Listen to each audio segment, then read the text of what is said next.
Welcome to the Adoption and Foster Care Journey, a podcast to encourage, educate, and equip you to care for children and youth through adoption, foster, and kinship care. Hosted by an adoptive mom with over 22 years of kinship and adoptive parenting experience. She's on this journey with you. Please welcome Sandra Flach.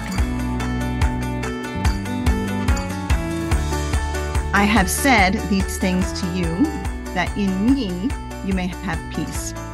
In the world you will have tribulation, but take heart, I have overcome the world. That is John chapter 16, verse 33.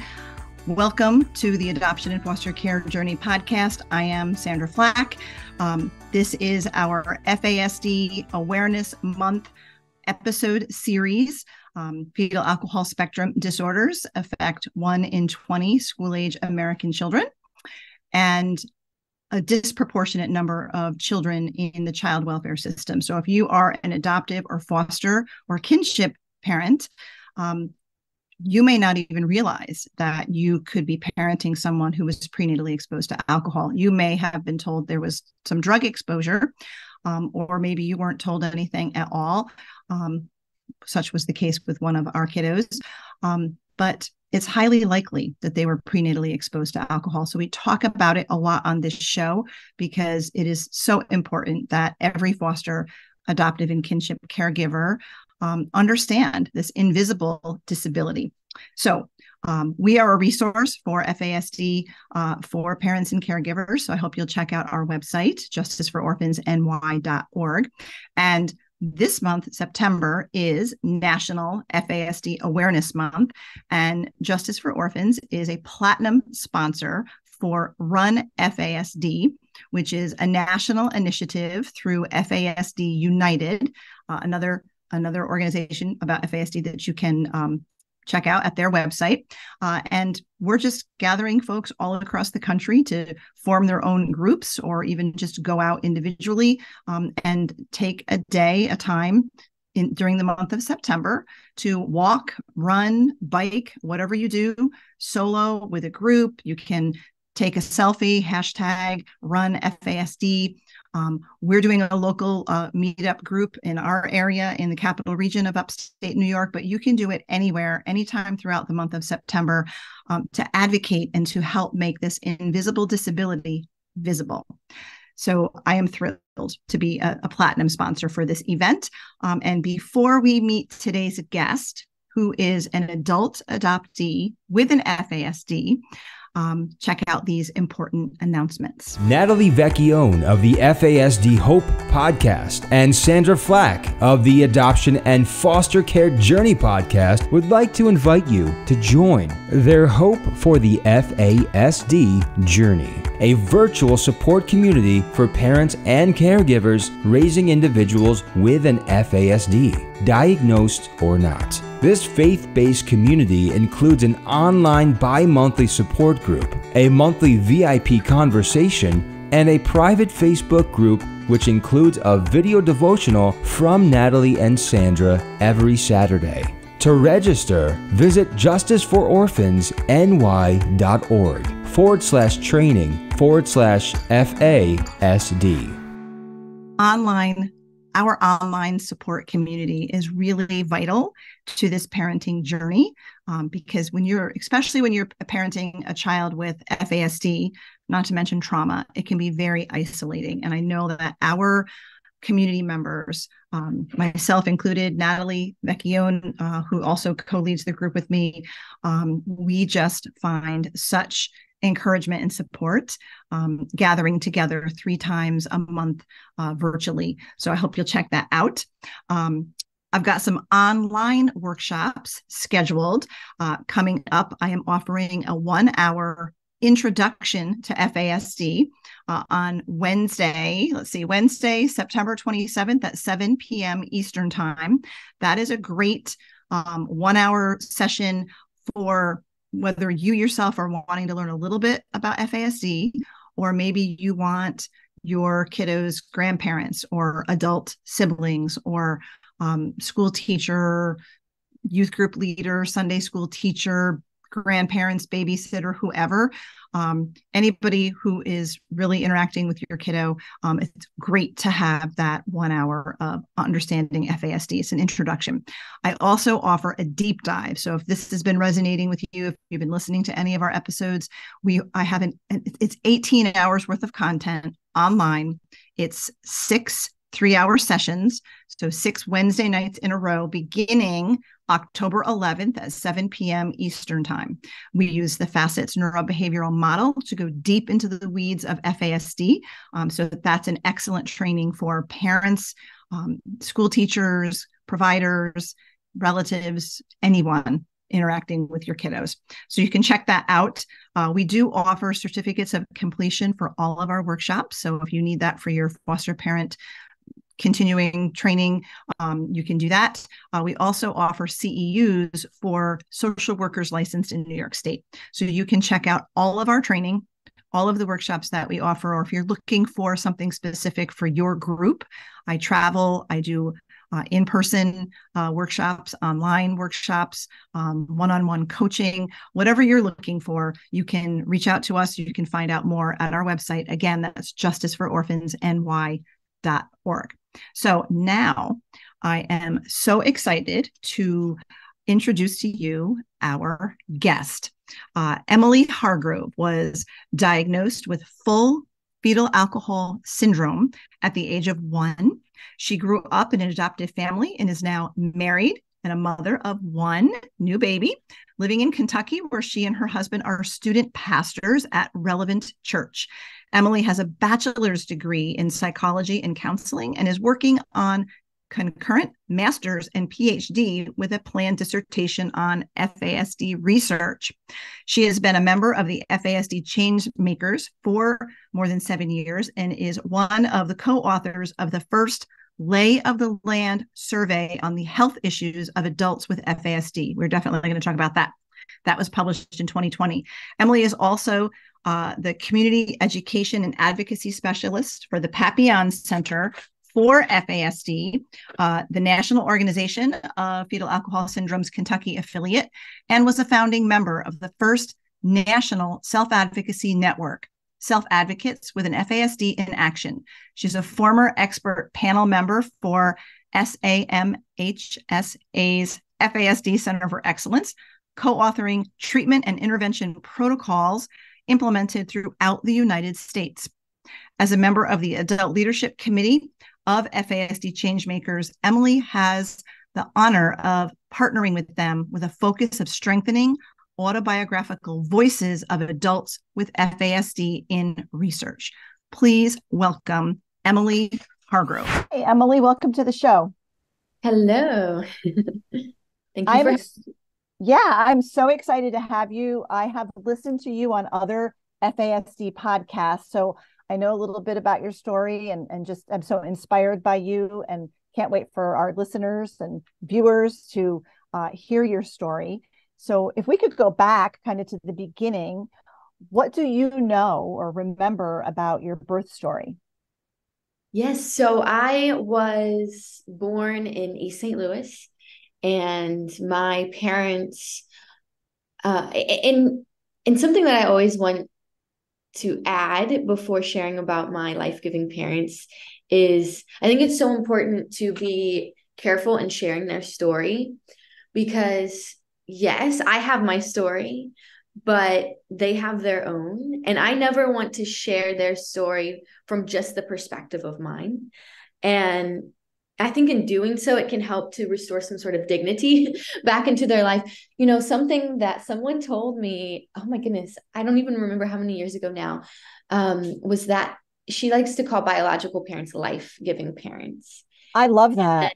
I do too. And ever since that, I was like, oh, ever since she said those words, it really just helped to shift my perspective even more in favor of just restoring dignity back into their lives, because it is so easy to share your own personal story from a perspective that can almost sort of demonize someone else's story. And I never ever want to do that. So what I share is I hope like from the perspective of I understand that they were going through a lot themselves, and they themselves probably never had those helps or those supports that they so desperately needed. So I was born in the East St. Louis area from two parents that were struggling a whole lot. And not to share so much of their story, because again, like that's more their story to share. I know that my life-giving father and my life-giving mother were not necessarily supposed to be together. And so when they found out that she was pregnant, it was sort of situation. And when I go into more private settings, I get a little bit more detailed in a lot of that information. But because I am still friends with a lot of my family, I like to keep things, more surface level in this sort of setting. But my life-giving father didn't want to sign the papers to give me up for adoption. My life-giving mother didn't have the option. It was you are not allowed to keep your children situation. And so when my foster two adoptive parents got me, they were waiting in a hotel room in East St. Louis right after I was born, waiting for my dad to sign the papers. And they had to stay overnight because, like I said, he didn't want to sign the papers. But they finally got the quote unquote release and they brought me home at a week old because I had to stay in the hospital for a week to detox from all the drugs and the alcohol. And they brought me home with a lot of unanswered questions, but also they were faith-filled people as well. And so they were also just excited to start a journey with a child that they so desperately prayed for so many years. And that is sort of the beginning of my life. Again, like I said, there's so many details I could share, but just to reiterate the fact that I think it's important to, when we talk about our children's life-giving parents, just to remember that they had a journey that they were trying to find answers for a lot of times. And maybe they didn't, and maybe they will eventually, but just to remember to keep them in their story. I don't know. I think just to pray for them too, as we go forward, because so many kids like myself, they might have grief, or they might have anger, or they might have these issues that's valid as well, that they can also work towards addressing. But I think part of that is understanding the different stories that our life-giving parents have as well. Yeah, I love that. I love that term, life-giving parents. I think I'm going to start using that myself because it is very honoring, because they did choose life, and that's very important to acknowledge as well. So Emily, you mentioned that you were born, you had been prenatally exposed to alcohol and drugs. So growing up, what did that look like? What was growing up like? Were there symptoms and signs of having been prenatally exposed? Because you went through detox, but we know the damage done by alcohol doesn't just go away. Right. So, I mean, from the very, very beginning, when I was 1, I weighed at my heaviest 11 pounds. So I wasn't gaining weight. A lot of people ask, okay, so you had, fetal alcohol syndrome. And it's funny how they always said had, as if it doesn't, Yeah. As if it doesn't still remain. But they're like, so how much did you weigh when you were born? You must have been so teeny tiny. And honestly, I wasn't that small. I was 6 pounds, which, I mean, is not that tiny. My son was a little more than 6 pounds, and he was full, term, healthy baby. So it wasn't so much my birth weight, but as I, grew, I wasn't growing. When I was 1, like I said, I weighed 11 pounds. And so my adoptive parents, they obviously knew something was going on. There was some other, issues with sleep. And I mean, there's always sleep issues with babies, but mine wasn't waking up at all. So many babies wake up so many times throughout the night. Mine was, will this child ever wake up? Because she needs to eat. And so they had to forcefully wake me up to feed me, because I would just sleep for days and days, without being, woken up. They had to do that. And then I wasn't gaining weight. And so they took me from clinician to clinician trying to find out what was going on, even though they knew that I was prenatally exposed. This was 1992. And so there wasn't a whole lot of information out there as far as, fetal alcohol spectrum disorders and what this could possibly look like as the child gets older, etc. And so finally, when I was 1, I received a diagnosis from a Vanderbilt clinic of fetal alcohol syndrome. But then that was pretty much it. It was, here's her life history, here's her diagnosis, good luck. And that's so common. Yes. And so there wasn't any sort of resources offered to my parents. It was like, okay, great. So this is her history. Now what type of a situation?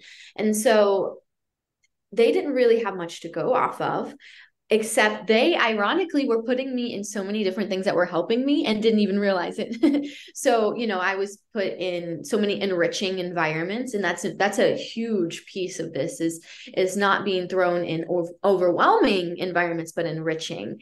And so I was learning piano and Spanish and taking gymnastics and doing martial arts and all of these different activities that were strengthening my brain without them even realizing they were doing so. But that doesn't mean that I wasn't struggling still. I remember one of the biggest things for me anyway, that just really stuck out to me and how I knew that I was different was having auditory and visual hallucinations as a child. And that's not, I don't think, something that's often talked about. And I don't think this is necessarily something that happens a lot. I know that in a couple different studies that they, upwards of 25% might have auditory and visual hallucinations. But I would try to express my fear that I was having in this. And again, it was, we don't know what to do with this. My life-giving mother, she was schizophrenic as well. And a lot of my family members were schizophrenic. I could have easily been labeled as having schizophrenic episodes. Thank God I wasn't, because that's not what it was at all. It was actually just misfiring of the synapses. And so I actually grew out of these auditory and visual hallucinations, maybe 11, 12 years old, somewhere around there. But that was something that I remember having and questioned a lot. What's wrong with me? Why am I so different? My dad, bless his heart, when I tried to express this to him, he was like, well, a lot of very intelligent people have these sort of things. And so he actually made me feel better about it, about what was happening. But I remember that. I remember being socially awkward. I'm still socially awkward. I mean, that doesn't go away. I remember struggling with time tests. I was actually blessed to love learning. I still love learning. And to be gifted in that sort of way, where school wasn't hard in the sense of the material was never hard for me. I loved it. It was when you put me down in a classroom and you told me I had to take a time test. That was where I was like, focusing was so difficult. Remembering, not so much material, because once I understood something, I understood it. It was the remembering everyday things, the simple things like mom calling from work, hey, can you take out the hamburger? Oh, absolutely. But then by the time I hung up that phone, I wouldn't remember it and I wouldn't do that. The just everyday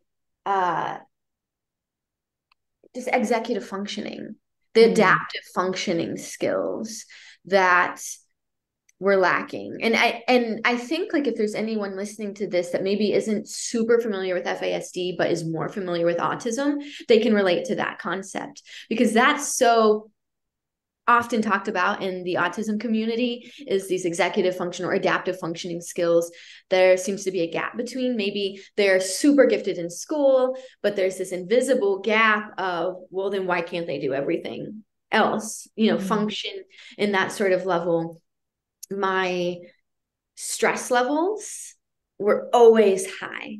And I think that's something that is common. Maybe the auditory and visual hallucinations aren't, but the HPA axis, the hypothalamic pituitary adrenal axis, yes, this is dysregulated so often because of prenatal exposure to alcohol.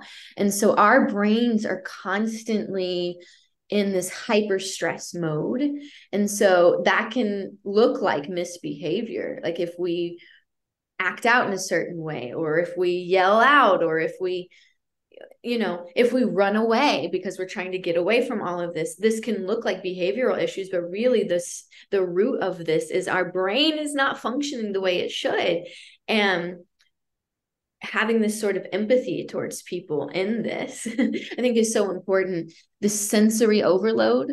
There's so many things that I can go into, right? The sensory overload piece is huge because, again, like I relate it back to the autism community. This is so well understood in the autism community. That's why we talk about weighted blankets and giving, deep pressure hugs and having animals to help give deep pressure.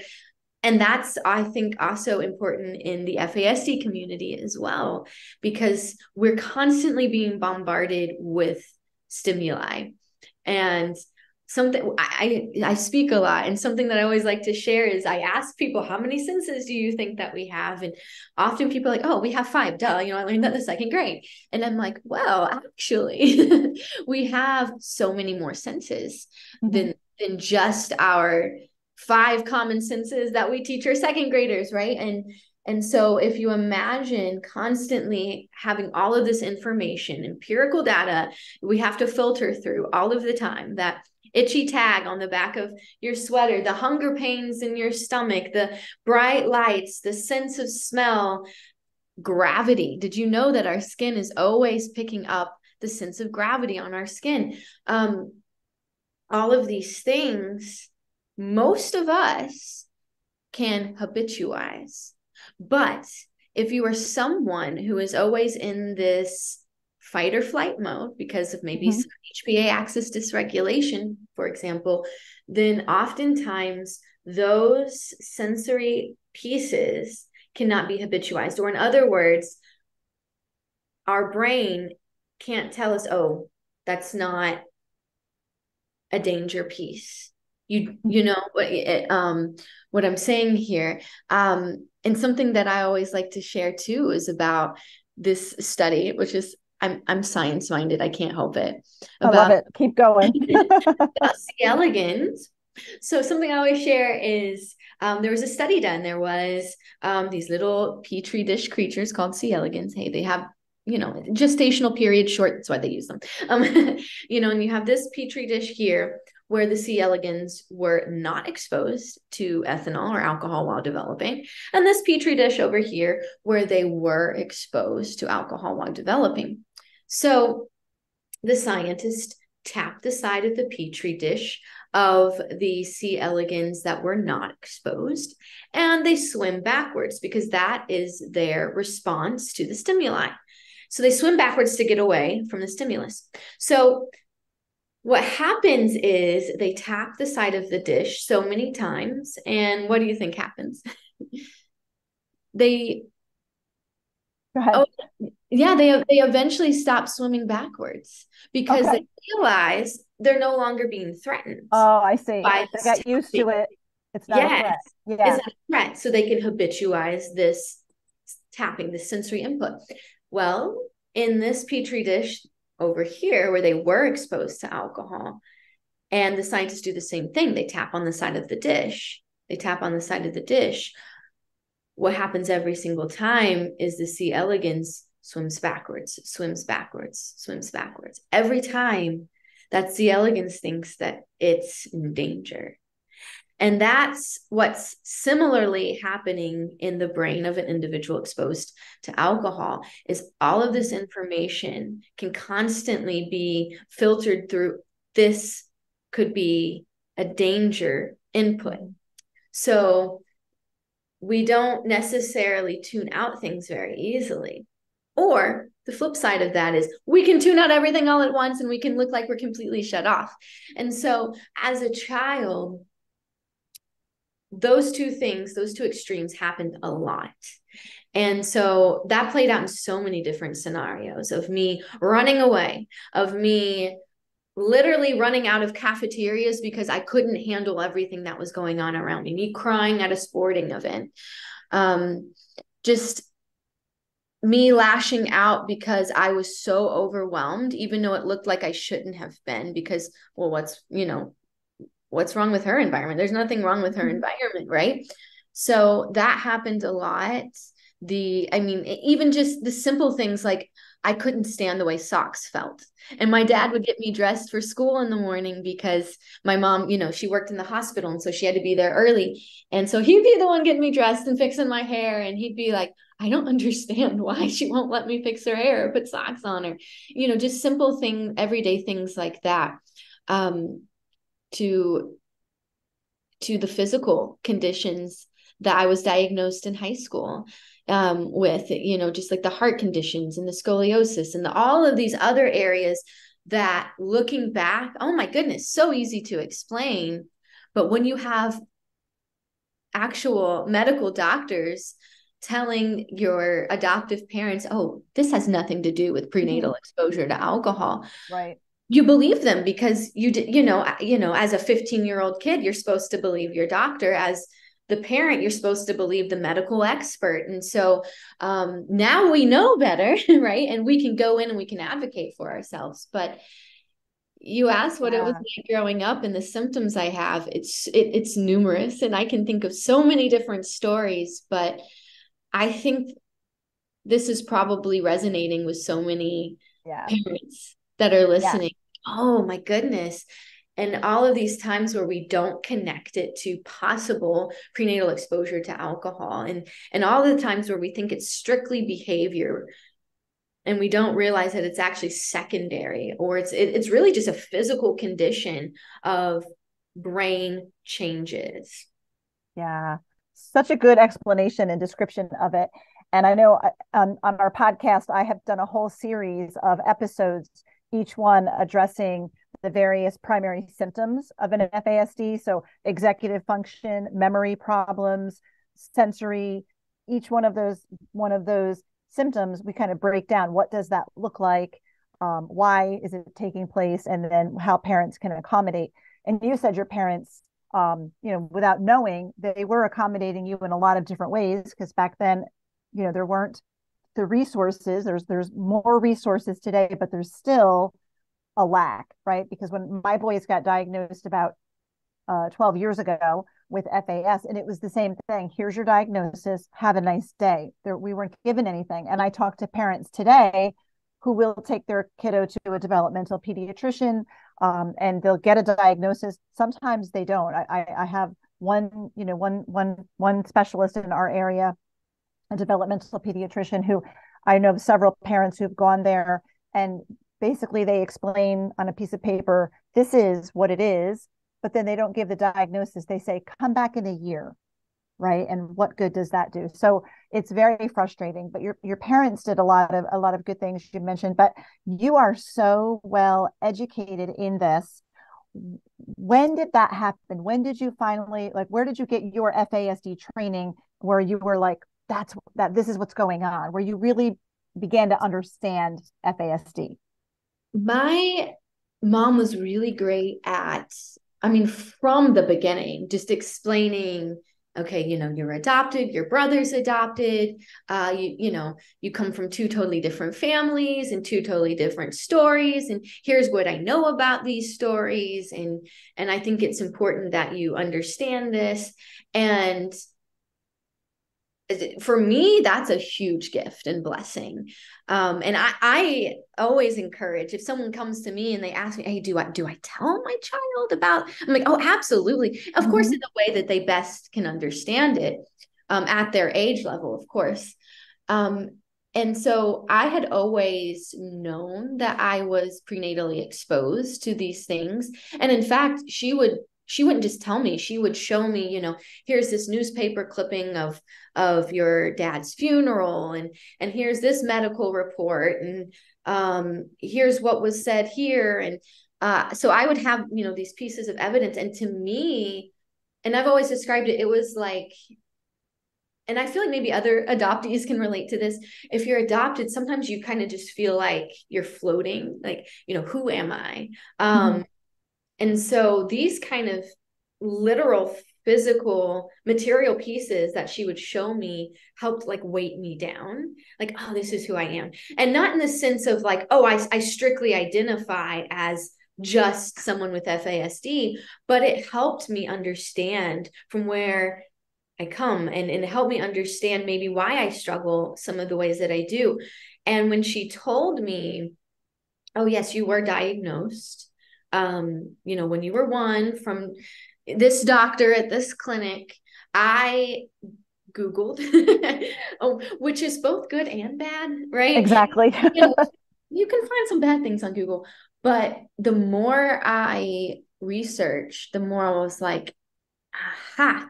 And going back to that analogy of being weighted down, they were more pieces that helped weight me down and help me understand why I operate the way I do.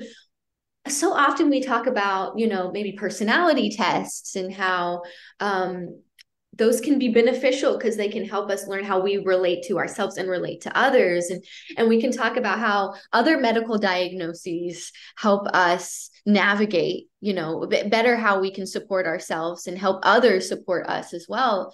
And I think FASD is the same way. I think once you receive that diagnosis, it's like that piece that helps you, again, not say this is exactly who and only who I am, but I do deserve to know this because I can learn how I can support myself better. I can learn how I can advocate for myself better.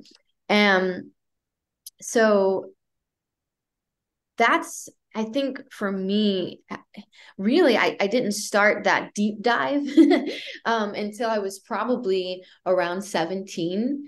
I might maybe started like at 15 learning more about it, but at 17 I was like, this is it, I'm all in. I'm gonna learn more and more, and I started going to conferences and speaking, and then that learning side of my brain, the loves learning, was like, ooh, I could really, like, this could be a career path even. And so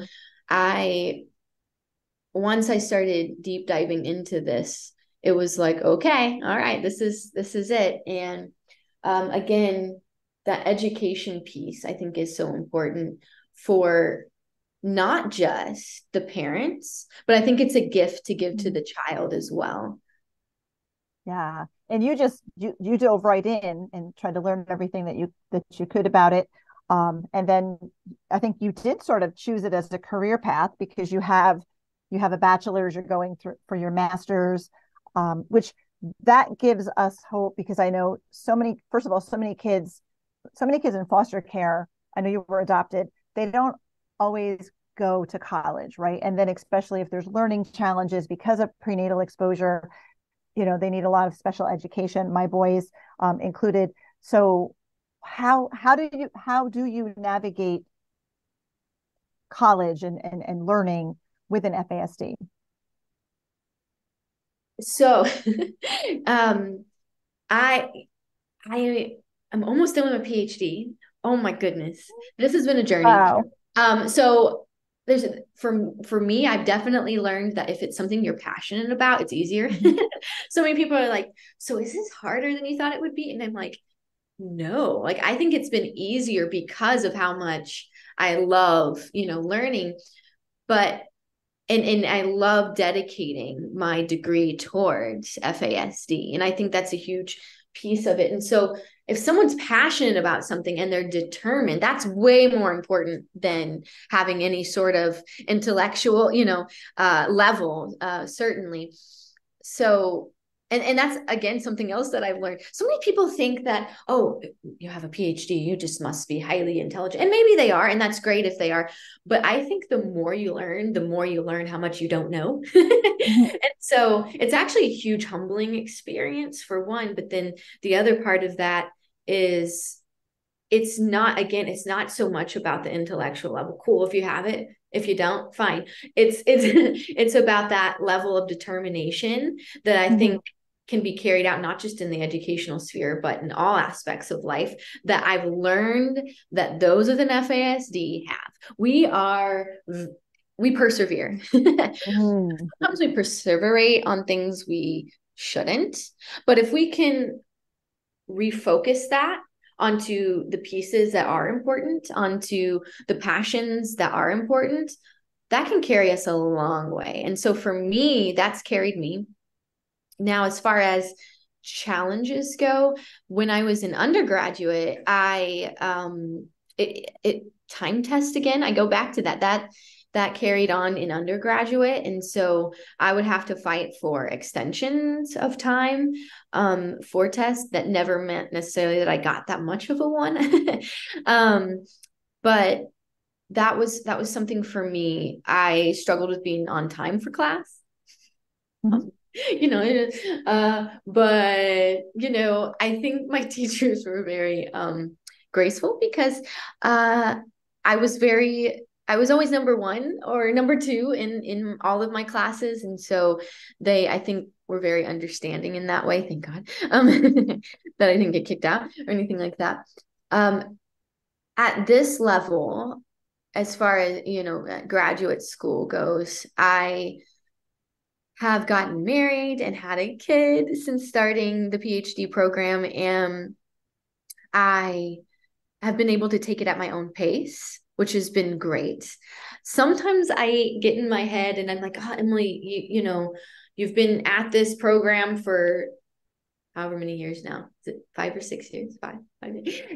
You should be done by now. And then I'm like, no, I don't know. This isn't a race, right? The importance is not how fast, you get there. It's again, it goes back to that level of perseverance. Do you persevere? And so I keep reminding myself to keep running the race, like the Bible says, with endurance, and not so much about with speed, and understanding that it's important to respect where you're at in life too. And so for me, being able to take those moments of just being with my child when he was first born, or just being with my husband when we first got married, and understanding that I can take those same levels of, I don't want to say slowness, but again, just respecting the season that I'm in is okay. And so that's been able to sustain me in the doctorate program, that I think, and to really pull on this FASD aspect of it, we can tire so easily, both physically and mentally, because our brains are working so hard just to be, just to be. And so respecting ourselves in the way of, this is the way my brain and my body works, and that's okay. If I take another extra year or two to cross the finish line, that's fine. That's fine, because I'm going to get there. I'm going to be a year or two older regardless. So if it takes me another year or two to get to the finish line, I'm okay with that, because sometimes we need to give ourselves that kind of grace too. Just like I was grateful that my professors gave me grace, it's okay that we ourselves give us graces as well. Yeah, that's great. So I love the fact that you use your strengths, which really your passion for FASD, your passion for learning all about it, definitely has helped you. And the perseverance, perseverating on that thing that you're passionate about, the determination. I love that. For the folks that are watching this, my lights shut off in the room that I'm in. So I suddenly went dark. Because on the other side of the room, there's a motion sensor light, and there was no motion over there, so it went off. So we're working out the kinks for the video portion of this. So just wanted to point that out, why I'm now sort of in the dark. I also wanted to ask Emily about, you mentioned you're married, you had a baby. Has your FASD posed any challenges in that part of your life? I think, oh my God, I think this goes for any mother. We can get overwhelmed, right? Yeah. The housework, the everything. I'm like, I can't. So you probably now have heard of the International Adult Leadership Collaborative the FASD Changemakers, really long name that we just call ourselves ALC for short. Something, and of course, for those that don't know who we are just a group of international members that have an FASD, and we advocate and we educate and we do our own research, and we're connected globally, which is incredible because we're able to connect with global leaders and make real change, which of course is where that word change makers comes from. But something that we always joke about is we need someone to help us with housework tremendously. And if there's anyone with ADHD, you don't even have to have an FASD diagnosis. Just if you can relate to that ADHD portion, you understand. It's that to me is a huge challenge. I don't know how people do it, honestly. My hats go off to mothers who can mother and do other areas of life and have a clean house.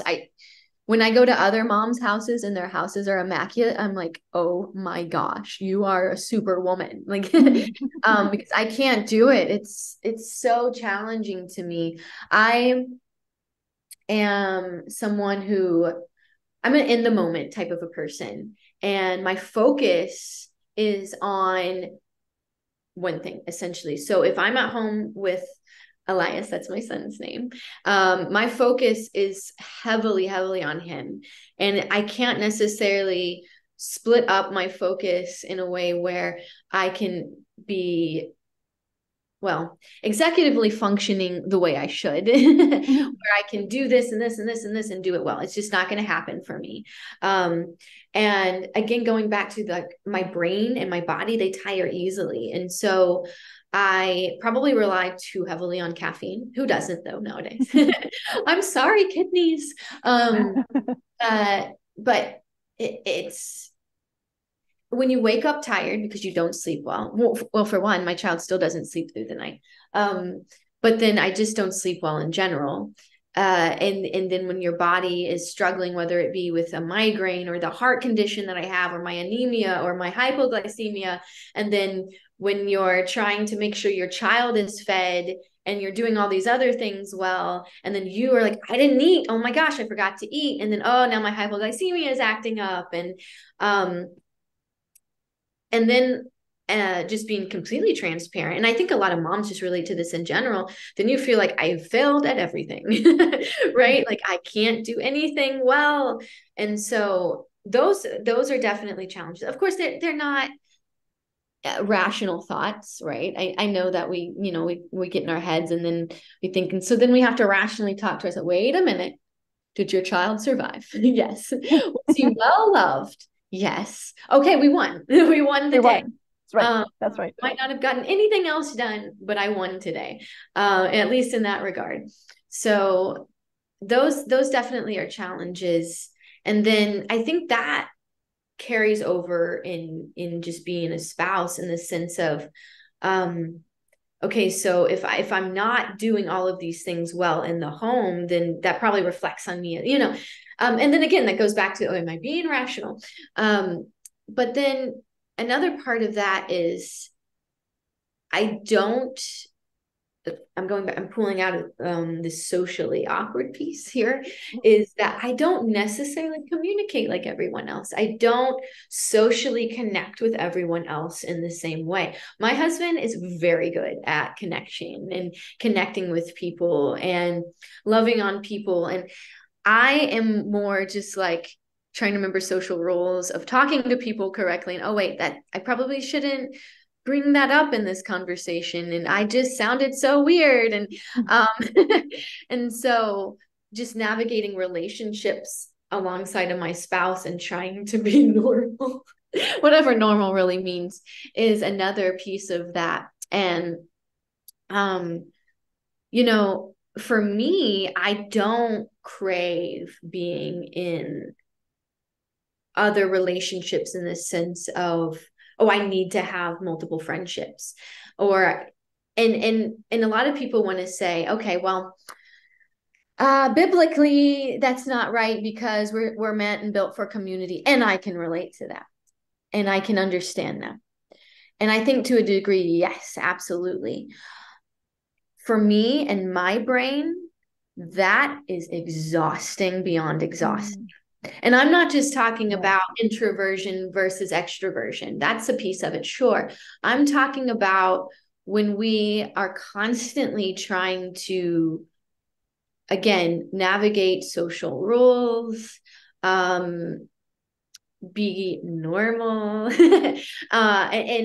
and we talk about masking a lot. And I like to talk about this in the FASD community. It's that masking is exhausting. And not that we're trying to pretend to be someone we're not. We're just trying to, and maybe we shouldn't, I don't know, make everyone else feel comfortable. Make everyone else not feel quote unquote sorry for us, or we don't want anyone else to try to feel like they have to always be accommodating of whatever our struggle is that day, right? And so we're always, and that goes for our spouses as well. Like I feel bad like trying to put some of that on him. And so then it goes back to now I have to try to always be one way and always try to be just right for whatever situation I'm in. And that's exhausting, be that in my relationships, with my, in my relationship with my spouse or in our friend group or whatever. And so these are definitely challenges that I navigate. Yeah. So let me just ask you this piece of it, because you mentioned how the cleaning the house is a struggle part for you. Does your husband, does he accommodate you in that area? Does like he pick up the slack? Like in what ways is he supportive of you? Oh yes. So he likes to, well, I don't know if he likes to do dishes, but he's the dish doer in the house. And that was definitely one thing before we got married. I was like, listen, I don't like dishes. To you. And it was really funny because when he first came over to my parents' house, it actually, this is probably before I told him the whole dish situation. I walked in the kitchen and he was doing the dishes. I'm like, I'm gonna marry you. Like, check mark. I mean, what, you don't know this, sir, but you're probably gonna be doing that for the rest of your life. So no, he, of course, like I think what makes it difficult is, he, being a pastor, he doesn't have like this set schedule, or he's always needed somewhere else. And so for him, I know that it can be heavy to always be needed over here in so many different ways, and then come home and like have to try to carry that as well. And again, that's what spouses are for. We're supposed to carry each other. And so I think he is really good at understanding that. But I also feel bad too that he has to try to pick up the slack a lot. But I am very grateful that he does dishes, and he's an excellent cook. He's Filipino. And so he learned from his Filipino grandmother how to cook and cook well. So when he cooks, it's a good meal. It's a very good meal. That's wonderful. That's wonderful. And you mentioned he's a pastor. So together you're pastoring. Tell us about that part. Yes, so we pastor, well, at our church, we call it the next generation. And so we're sixth grade through college, and we just love pouring into the lives of the students. And I think actually really, I don't even know why I just used that phrase, because that's a phrase I'm not even a big fan of, is pouring into. Something I prefer over that phrase is lighting the fire. Because pouring into just kind of implies that they're empty vessels and that they can only, grow if someone else is born. But that's not true, right? If they have Christ, they have all that they need. If they have the Holy Spirit, they have all that they need. And maybe they just need someone walking alongside of them to just ignite that within them, to encourage them to employ accountability, whatever that looks like in their life. But being able to do that has been super exciting. And lately we've got to witness our students just really that fire really building in them, which is incredible to know that our next generation really, really has passions. And I think so often we look down on the next generation as, oh, they're young, they make dumb mistakes, they don't know what they're doing, or what they're, I think that's such a wrong way of looking at the next generation, because yes, they make mistakes. So do adults, right? We still make mistakes every single day. And so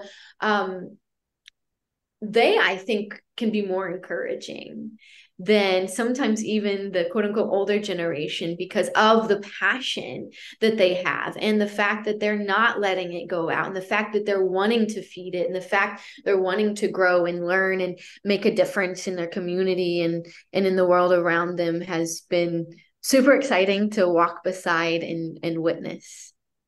I love that. Love it. Love what you're doing there. I want to jump to, because you listed some physical conditions that you struggle with. So I wanted to jump into the Lay of the Land survey, which you co-authored, and that's about the 428 comorbidities, co-concurring health conditions common in those who are prenatally exposed to alcohol. I know my own kiddos, I have my two boys that have FAS both had crossed eyes when we adopted them and had to have that surgery. One of them, his optic nerve in one of his eyes is much smaller than a typical optic nerve.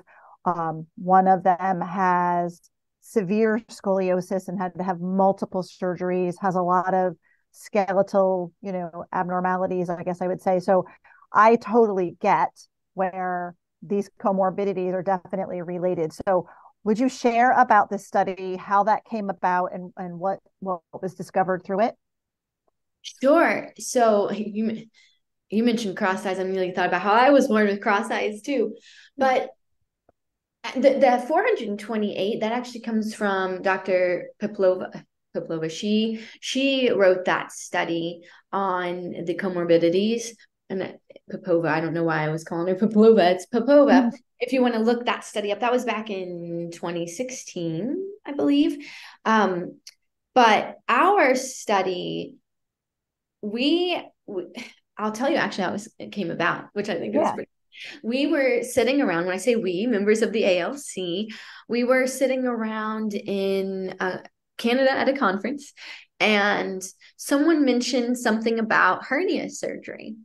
And someone said, so you're going to have that when you get back? No way. I just had that. And someone else mentioned, hip problems and scoliosis, all these things kept being thrown around the table. And we were all like, wait a minute, I have that too. Or I'm getting that checked out next week. And so we knew that something was going on. And we felt like, okay, so is alcohol affecting all of these organ systems as well? And I mean, just common sense tells you that alcohol isn't going to just bypass the organ systems and go straight to the brain and only affect the brain. It would tell you that, likely it's affecting these other organs. And so what we did is we got together and we said, you know what, let's ask our community, do you have this condition or this condition? And so we asked over 200 line items about different conditions. Now, diagnosable conditions, not just, do you have stomach pain? Well, that you can't really, that doesn't really mean much, right? It was things like, do you have supraventricular tachycardia, which is a heart condition? Did you have chronic ear infections as a child? Do you have, those type of things? Were you diagnosed with this cancer?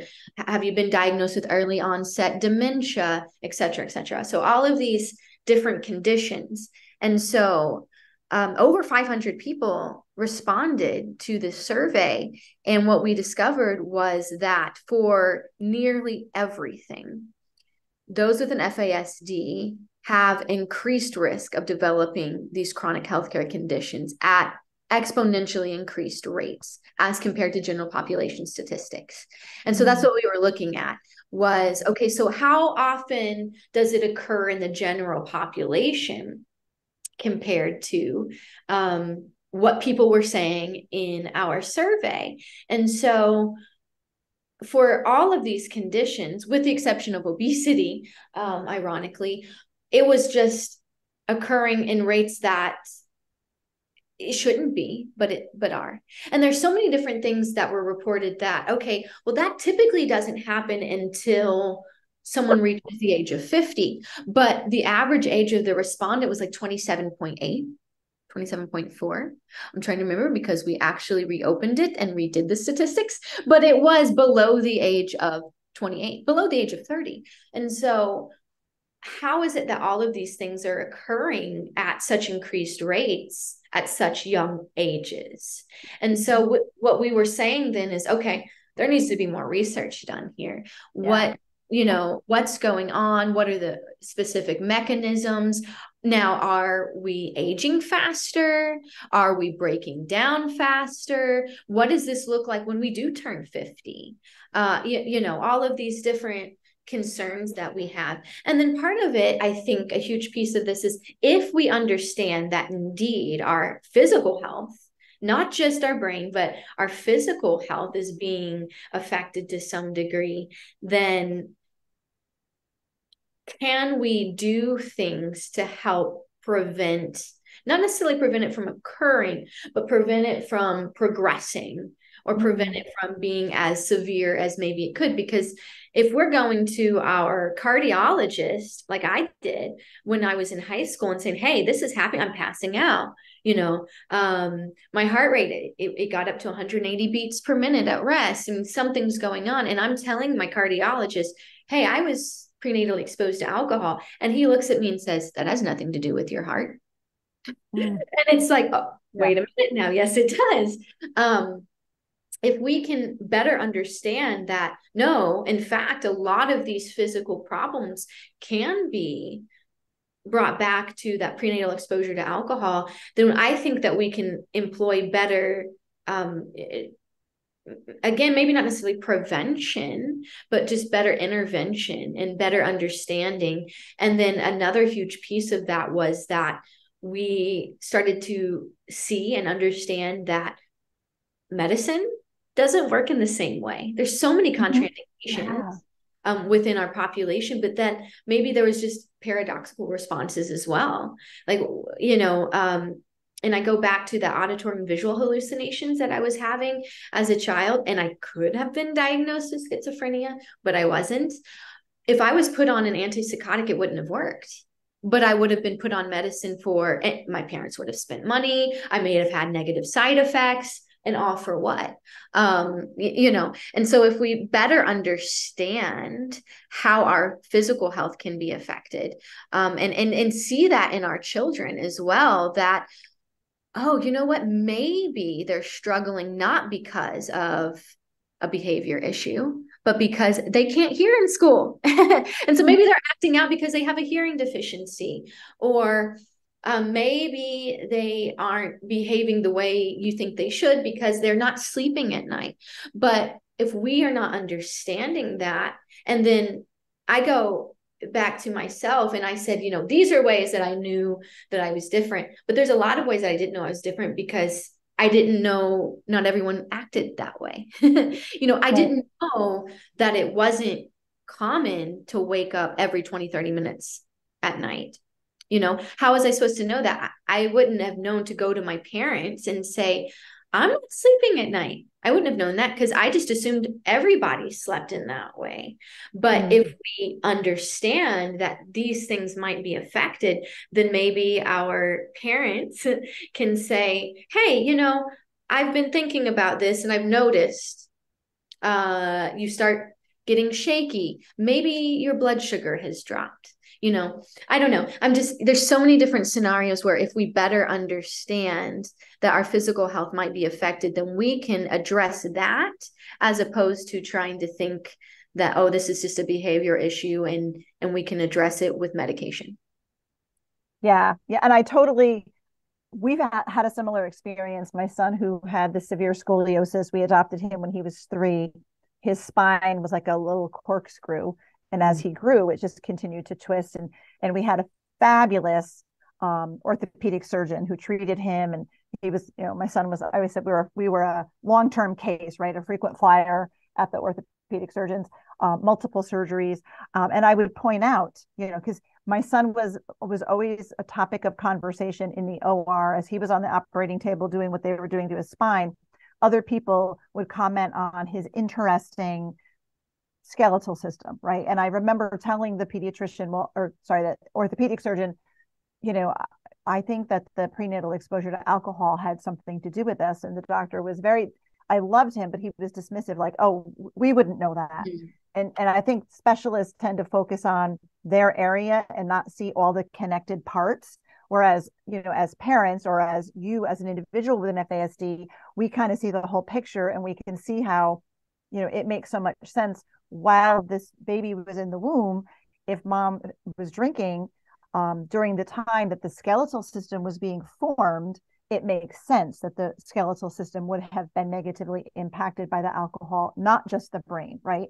Like you said. So I think it's important for parents to be aware of this, because many of us are parenting kids prenatally exposed, and they also have other health conditions. And when we know there could be a connection between that, we can better advocate for healthcare, medication. I know oftentimes individuals with an FASD cycle through meds. They have a higher metabolism, so they need higher levels of medication than the average person, right? Because they're cycling through the medication so much faster. I know a social worker who specializes in FASD, and she said she has seen kiddos with an FASD on medications that would normally make an adult be asleep on the floor, and this kid is still running around the room, right? Because they just metabolize it so much faster. So all of this is so related and so important for us to know. So I appreciate that study and that information that's out there. So Emily, let's what are your goals? What are your plans? What are your goals for the future? How much time do you know? So I completed a master's of philosophy, and so I used that to become certified as a philosophical counselor, and I launched a website. Emily, it's really long. I don't know why I did this to myself, but I always just go on Google and type in Emily Hargrove Consulting. But the long part of it is Emily Hargrove, FASD Counseling and Consulting.com. And on there, I just kind of show that I offer, philosophical counseling services, my speaking services that I do. And when I speak, of course, it always depends on the audience. I love going into rehab centers. That's one of my hearts, is going into the rehab centers and speaking directly towards, maybe they have an FASD themselves. Maybe they're a mom who's afraid they have a child with FASD, or whatever that looks like for them. But meeting them where they are and just speaking life and hope into their life. I love doing that. And so I share a combination of the research, and because again, it's so important to be informed, but then also to my personal story. And then I kind of shift into pastoral mode just a little bit, and just kind of combine all of those pieces when I speak. And of course, tailor it, of course, to whatever audience I'm speaking to, be it doctors, or like I talked about going to, earlier, I spoke with you about talking to CASA meetings and court-appointed special advocates or whatever. And so I do this sort of thing. And then, of course, I launched a clothing and accessory line for FASD, because I don't know. I just think sometimes we can be afraid to advocate, especially if there's stigma surrounding whatever it is. And I love seeing so many people advocate for so many different things, and I keep going back to autism, but autism or Down syndrome or whatever the diagnosis is. I would love to see more people advocating, whether that be self-advocacy or just advocating in general for FASD. And I think one way of doing that is using our voice on clothing. I mean, we do it for different other things. Why not, our clothing and just start a conversation? Because do you have a website, or how do we find out about the clothing? Yeah, it's on that same website. Okay. Emily Hargrove, FASD Counseling and Consulting. The way too long title. We'll put a link in the show notes so that our listeners and watchers can find it easily. Oh yeah, thank you.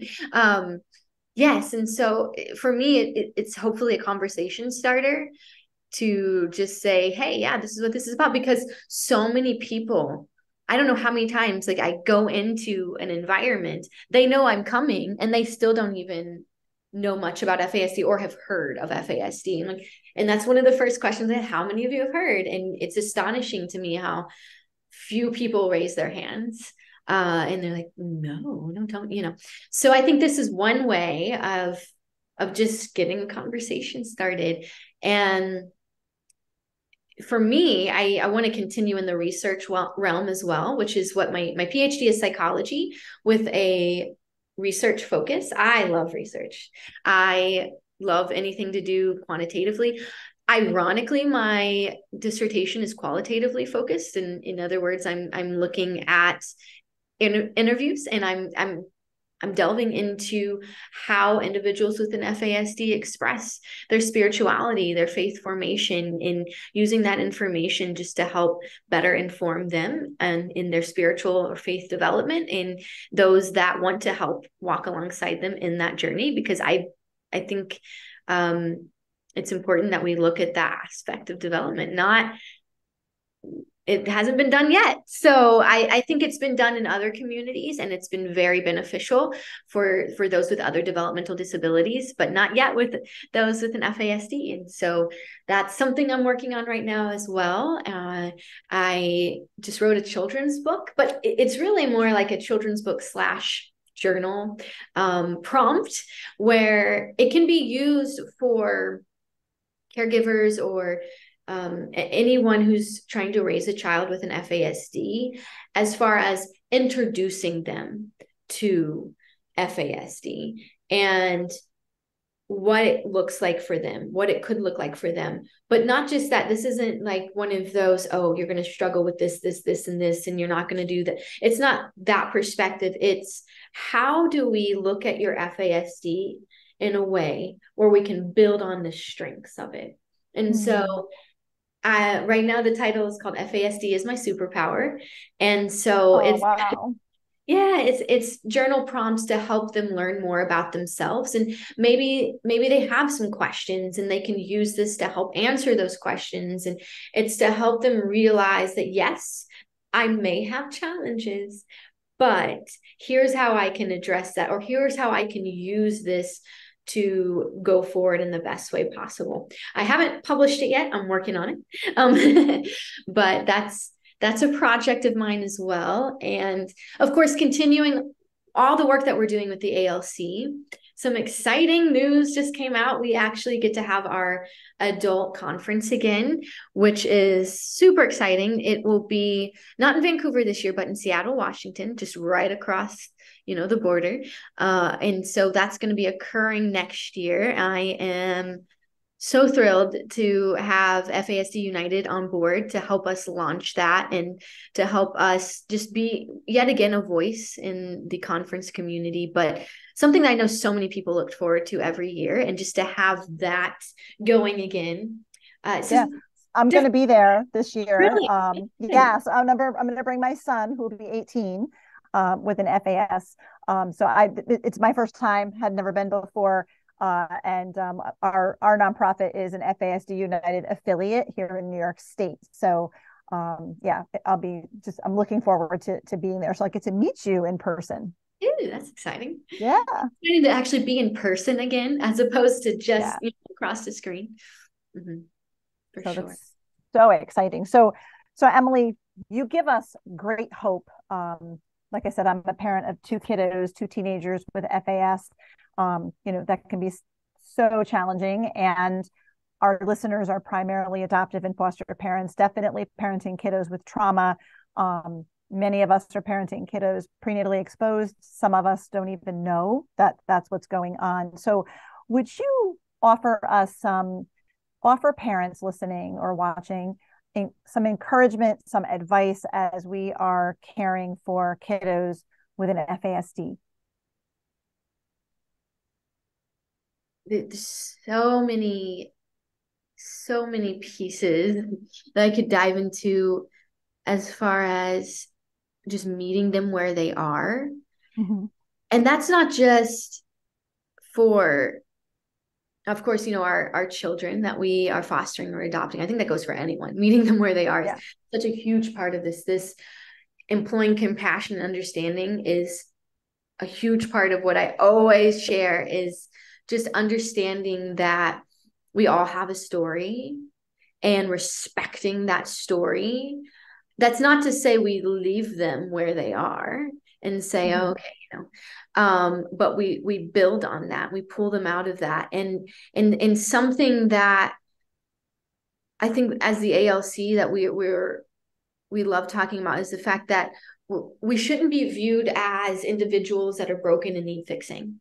In the same way that we don't look at someone who is blind and say, oh, if we could just get them to see, then everything will be okay. We don't do that. We understand that they need accommodations, and we employ those accommodations, and we don't have, and we do that gratefully. And I think the same thing should be done for our kiddos with an FASD or suspected FASD. We meet them where they're at. We understand that changes to the brain are changes to the brain. It's not something that we need to pray away or fix. This is something that we need to understand and pull out those strengths of, I used this example earlier. Yes, maybe they perseverate on something, but how can I use that as a strength? They have so many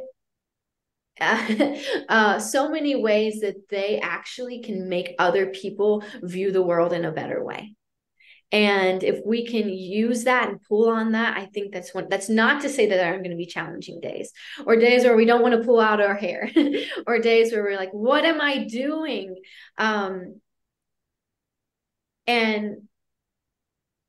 you actually asked me in an email, like what one of my favorite verses were. And I'm like, so many, too many. I'm thinking of, running the race with endurance, right? And how if we do not give up in due season, we will reap a good harvest, right? And I think of all of these things, but then I was like, Emily, what's the verse on that you always have on your computer? And it's James 1:27, and it's about caring for the widows and the orphans, and refusing in that process to let the world corrupt you. And it's actually reworded on my computer to just say, refuse to let the world corrupt you. And I think so often we can get in the nitty-gritty of the lives of others, and we can let that jade us, and we can let that we can become bitter. We can become, maybe we're bitter to the life-giving parents. Like, you did this, we can have this sort of perspective of, you did this to my child. Why did you do? And we can ask these questions. Why, God? Why is the world so bad? Why is it? And I don't think that's the perspective. And I'm not saying that it's not justified. I'm not saying that we can't just for a moment go there, because God is big enough to handle anything like that, right? We can go to him with any question. But I think we need to look at it more like, we're all broken. We all come from a place that's broken. We're all people that need grace. We're all people that need understanding. And if we can look at our kiddos from a hard place and say, in what way, God, have you given me the strength to bring this child up in a way that shows that level of grace that you have given me, then there's nothing, right? There's nothing that we can't do as a family unit, because so many scriptures, I mean, Christ gives us strength and all of the, right? I do all things and it's not, I can, for me, my personal journey was to receive a doctorate. My job isn't to tell everybody that they can receive a doctorate. My job is to tell everybody that you have been given a specific purpose here on earth. And that just so happens to be my passion. But we can cultivate the passions and we can grow the heart for compassion in our kiddos. And in doing so, that's what that verse can mean, is I can do all things through Christ that gives me strength. It's not I can do anything that I want to do. No, it's I can do what God has called me to do. And I believe if we were called into fostering, then God can give you the strength to do so. And if we can understand that when we pull any child out of a hard place, that even though they may have struggled, even though they're going to continue to struggle, even though their life-giving parents have struggled, God is still good. God is still on the throne. And if we can have that perspective, and then we can refuse to let the world corrupt us and anything negative that has happened in the lives of our children, that's a huge place from which we can start. And there's so many ways we can work in such a way that we can start to see stigma come down. We can start to see full inclusion occur. We can fight for our kiddos to have full inclusion, regardless of their background, regardless of their story, because they deserve a seat at the table too. Then just imagine, just going forward, the positive impact that they're going to have in the world around them. And just the fact that we and I say parents as if I've adopted someone with an FASD, and I haven't, but I'm just imagining if I did.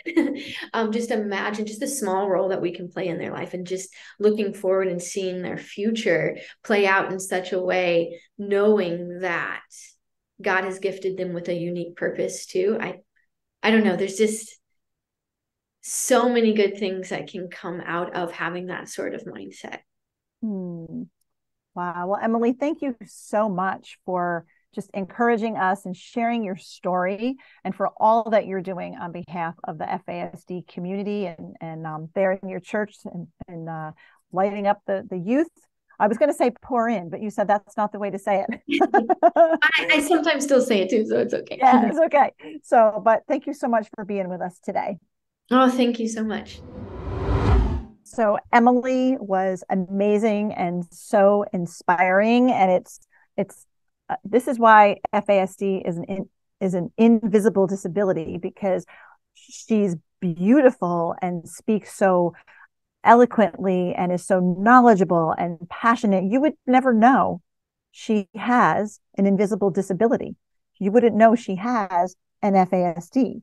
But she does, and as she dug into her story and shared with us all of the different challenges that she faces and all of the different symptoms that she has, then we get to know, and you can see why this is such an important thing for us to understand and to talk about, because it could be affecting our kiddos who need accommodations throughout their childhood, but also into adulthood, because they're not going to suddenly outgrow an FASD. It's a condition that is always there. So we will put links in the show notes for this episode so that you can find Emily's website and check out more of what she's doing, including that FASD clothing. I'm going to go check that out. And thank you for spending this time with us today, for watching, for listening to the adoption and foster care journey. I hope you were inspired by Emily's conversation as much as I was. We inspire you here at JFO, but we also want to equip you for your unique parenting journey. So don't forget our resources that you can find on our website, which is justicefororphansny.org. We have a lot of information about FASD. We have training and workshops and articles, and I blog about this. This podcast is always accessible to you. So we want to make sure that you're aware of all of those resources, because I was that mom also who my kids got diagnosed, but there were no resources. And when I went to Google it, it was a nightmare what I discovered. And that was 12 years ago. And now there are better resources out there, and there are amazing podcasts that are FASD specific that you can listen to. But we want to help you for your parenting journey. So go to our website, justicefororphansny.org, and you can click on at the top of the page, I believe it's tab that says training, and it'll drop down and you'll see FASD. We've got lots of workshops online and in person that you can take advantage of. And if you're interested in just scheduling a call with me to do a one-on-one, maybe have some consulting, you can set up that there as well. Don't forget about the FASD support community that we have to bring hope, so that you're not doing this parenting journey alone, but in community. And also, if you enjoyed this podcast, subscribe, follow on your favorite podcast platform, here on YouTube as well.